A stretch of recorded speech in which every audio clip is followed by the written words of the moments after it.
இன்றைக்கி நம்ம இண்டஸ்ட்ரீஸில் ரொம்பவும் அதிகமாக பார்க்குற ஒரு பம்புன்னு பார்த்தீங்கன்னா அது சென்ட்ரிஃபிகல் பம்பு தான்.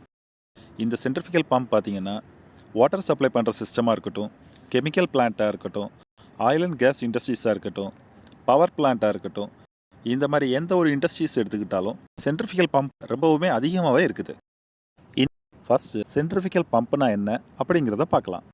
சென்ட்ரிஃபிகல் பம்புங்கிறது ஒரு ரொட்டேட்டிங் இம்பலரோட ஹெல்ப் மூலமாக லிக்யூடை ஒரு இடத்துலேருந்து இன்னொரு இடத்துக்கு ட்ரான்ஸ்ஃபர் செய்ய யூஸ் பண்ணுற ஒரு பம்ப் தான் சென்ட்ரிஃபிகல் பம்ப். இந்த பம்பில் பார்த்தீங்கன்னா லிக்யூட் மேலே ஒரு சென்ட்ரிஃபிகல் ஃபோர்ஸை க்ரியேட் பண்ணுறது மூலமாக அந்த லிக்யூடை ஒரு இடத்துலேருந்து இன்னொரு இடத்துக்கு மூவ் பண்ண முடியுது.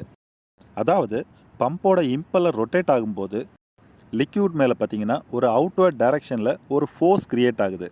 இதனால் லிக்யூட் பார்த்தீங்கன்னா அவுட்வர்ட் டைரக்ஷனுக்கு தள்ளப்படுது.